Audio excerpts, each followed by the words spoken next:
Wealth Secrets Unveiled, from a $1.20 USD/week boy to a billionaire moneybag fire. The Forge of Fortune, Andrew Carnegie's Path to Wealth. In the shadow of a grey Scottish sky, Andrew Carnegie was born on November 25, 1835, in Dunfermline, a town where the clang of handlooms echoed through cobblestone streets. His family lived in modest circumstances, his father a weaver whose trade was crumbling under the rise of industrial machinery. By 1848, poverty forced the Carnegies to flee to America, seeking refuge in the smoky industrial sprawl of Allegheny, Pennsylvania. At 13, Andrew Carnegie stepped into the dimly lit, lint-choked air of the Anchor cotton mill in Allegheny, Pennsylvania, his small frame dwarfed by the clattering machinery. It was 1848, and the immigrant boy, fresh from Scotland's poverty-stricken Dunfermline, began his first job as a bobbin boy. For 12 grueling hours a day, 6 days a week, he replaced full bobbins with empty ones on spinning frames, earning a measly $1.20. The work was backbreaking, his hands blistered, his lungs burned from cotton dust, and the relentless noise drowned out his thoughts. Yet, amid the exhaustion, a fire ignited within him. He watched the wealthier men who visited the mill, their polished boots and confident strides a stark contrast to his tattered clothes, and a burning desire took root, to rise above this life. With his family teetering on the edge, his father struggling to find weaving work, his mother sewing late into the night, Andrew felt the weight of their survival. Denied formal education after the move, he turned to Colonel James Anderson's library, a sanctuary for working boys. There, under flickering lamplight, he devoured books on history and science, dreaming of a future where he'd command industries, not serve them.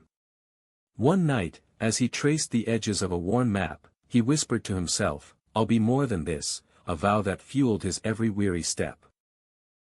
2 years later, at 14, Andrew traded the mill for the bustling streets of Pittsburgh as a telegraph messenger for the Ohio Telegraph Company, his weekly wage climbing to $2.50.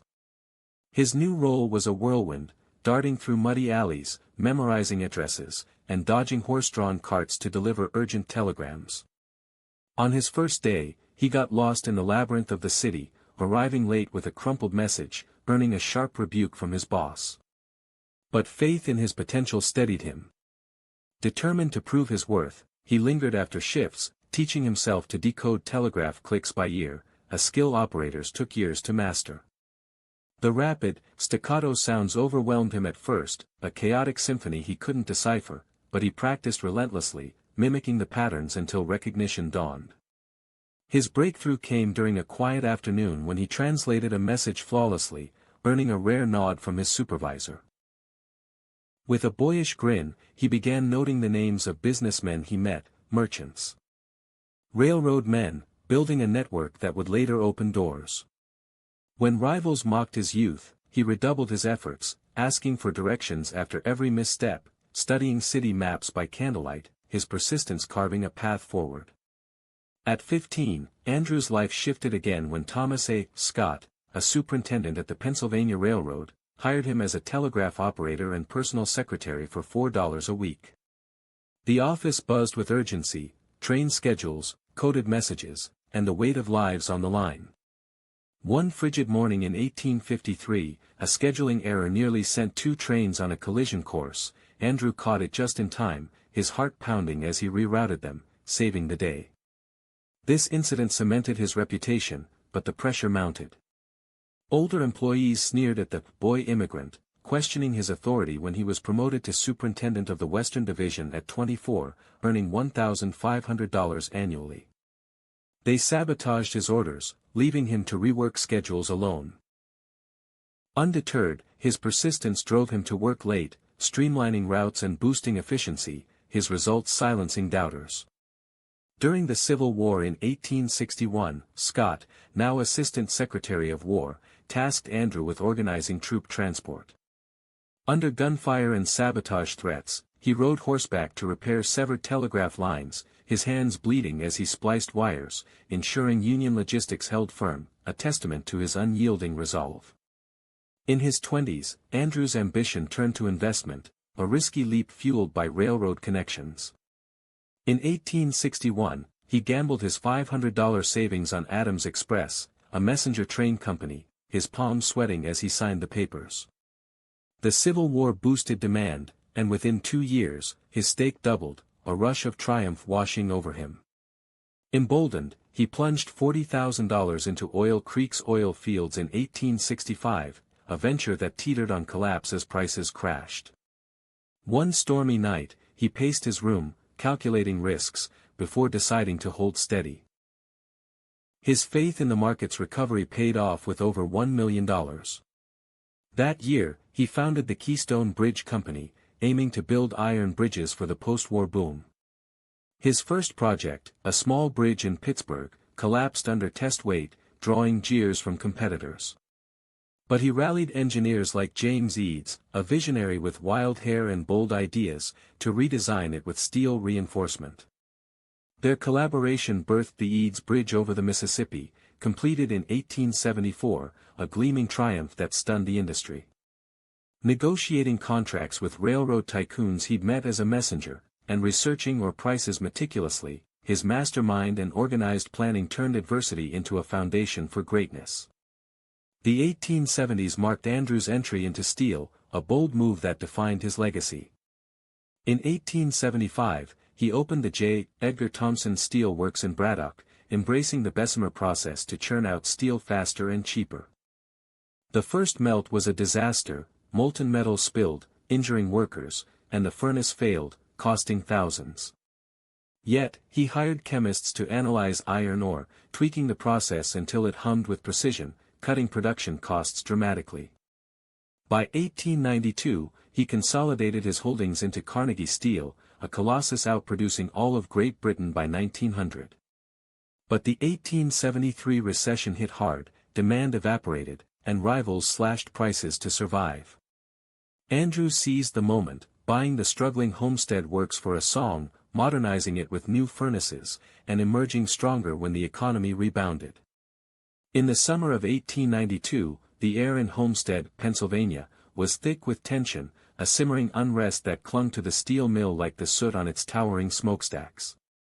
Andrew Carnegie, now 57, had built Carnegie Steel into a titan of industry, its furnaces forging the backbone of America's railroads and skyscrapers. But beneath the roar of production, a storm brewed among the workers at the Homestead Works, one of his flagship mills. The Amalgamated Association of Iron and Steel Workers, a powerful union, demanded better wages and conditions, their voices rising against the backdrop of Carnegie's relentless drive for efficiency. Andrew, vacationing in Scotland at his sprawling estate, Loch Rannoch, had left the mill's management to Henry Clay Frick, his trusted but iron-fisted partner. Frick, with Andrew's approval, announced a wage cut to offset falling steel prices, a decision that would ignite one of the most violent labor disputes in American history. The trouble began on June 30, 1892, when Frick locked out the union workers, refusing to negotiate unless they accepted the reduced wages. The workers, fueled by a sense of betrayal, barricaded the mill, their makeshift defenses of scrap metal and timber a symbol of their defiance. Andrew, informed via transatlantic cables, supported Frick's hard stance, believing that breaking the union would secure long-term control over labor costs, a cornerstone of his organized planning. But he underestimated the workers' resolve. On July 6, Frick escalated the conflict, hiring 300 Pinkerton agents, a private security force, to retake the mill. The agents arrived on barges under the cover of dawn, their rifles glinting in the early light. The workers, tipped off by a scout, met them at the riverbank with a fury born of desperation, armed with rifles, dynamite, and even a cannon scavenged from a local militia. The clash was brutal. Gunfire erupted, echoing across the Monongahela River, as dynamite exploded and the cannon roared, its makeshift shells tearing into the Pinkerton barges. By nightfall, 7 workers and 3 agents lay dead, dozens more wounded, their blood staining the muddy banks. The workers held the mill, forcing the Pinkertons to surrender, but the victory was Pyrrhic. Newspapers across the country decried the violence, branding Carnegie a ruthless capitalist who'd abandoned his friend of labor image. In Scotland, Andrew read the headlines with a sinking heart, the crackle of the fireplace in his study doing little to warm the chill of guilt. He'd built his empire on efficiency and innovation, but this bloodshed tarnished his legacy. Frick, battered by public backlash, urged Andrew to return and take charge, but Andrew hesitated, wrestling with his role in the crisis. The strike dragged on for months, the workers' resolve weakening as hunger gnawed at their families.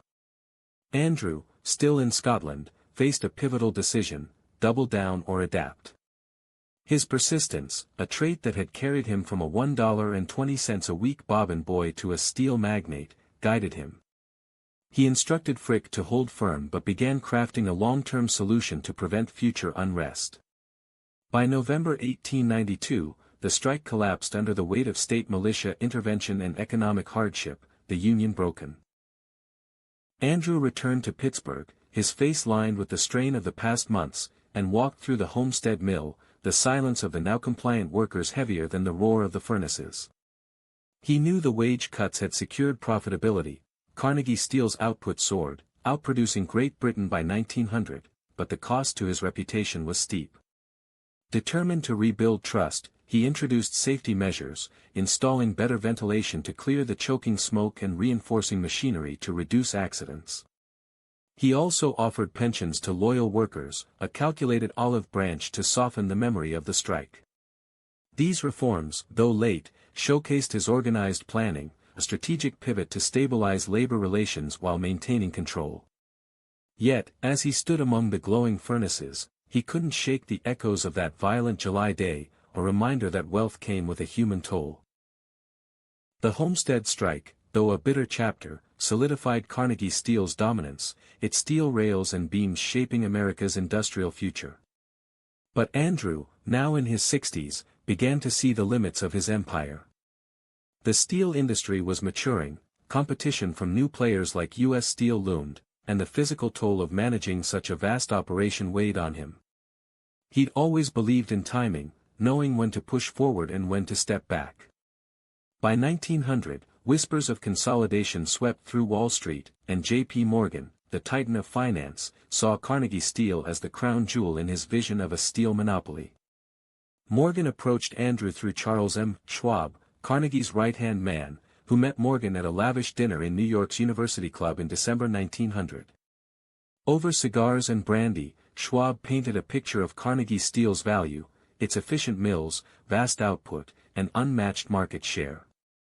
Morgan, his piercing eyes narrowing, asked for a price. Andrew, informed of the meeting, retreated to his Fifth Avenue mansion to strategize. He knew this was his chance to exit on his terms. A move that would cement his wealth and free him to pursue his true passion, philanthropy. But the decision wasn't easy. Carnegie Steel was his life's work, a testament to his journey from poverty to power.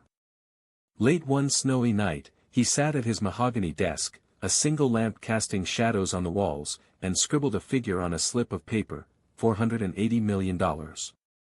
It was an astronomical sum, equivalent to billions today, but he believed it reflected the company's worth and his legacy. The next day, Schwab delivered the note to Morgan, who glanced at it, nodded, and said, "I accept." There was no haggling. Morgan knew the value, and Andrew knew the timing.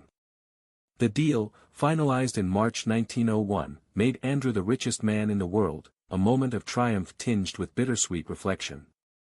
The sale to Morgan was a masterstroke of organized planning, a culmination of years of strategic foresight. Andrew had anticipated the steel industry's saturation. Rail demand was peaking, and new technologies threatened to disrupt production. By selling at the market's height, he secured his fortune before decline set in. He'd also positioned Carnegie Steel as an irresistible target for Morgan's consolidation dream, leveraging its efficiency. Steel rail prices had dropped from $160 per ton in 1875 to $17 in 1898, and market dominance. Schwab's role as a trusted intermediary showcased Andrew's mastermind principle, surrounding himself with brilliant allies to execute his vision. Emotionally, the sale was a turning point. As he signed the papers, Andrew felt a pang of loss, the clang of his mills fading into memory, but also a surge of freedom. He was no longer tethered to the daily grind of industry, he could now give his fortune away, a dream he'd nurtured since his youth. The aftermath of the sale saw Carnegie Steel become the cornerstone of U.S. Steel, the first billion-dollar corporation, a legacy that both honored and outgrew Andrew's empire. For Andrew, the $480 million wasn't just wealth, it was a tool to reshape the world. The Homestead strike had taught him the cost of unchecked ambition, and the sale to Morgan gave him the means to atone. He poured his fortune into libraries, universities, and peace initiatives, determined to leave a legacy not of steel, but of knowledge and harmony. The crucible of Homestead and the sale to Morgan were defining moments, revealing a man who, through persistence and strategic planning, turned adversity into opportunity, and wealth into a lasting impact. Andrew Carnegie's life is a testament to the principles that build wealth. His desire ignited his journey, a clear goal that propelled him from poverty to power. His faith sustained him through risks and setbacks, turning doubt into opportunity. Persistence hammered his dreams into reality, overcoming every obstacle with relentless effort. The mastermind united brilliant minds, creating an empire greater than any individual could achieve alone. And organized planning provided the blueprint, transforming vision into a fortune that reshaped the world. From the docks of Allegheny to the heights of industrial dominance, Carnegie's story is not just one of steel and dollars, it is a narrative of human potential unleashed through disciplined principles.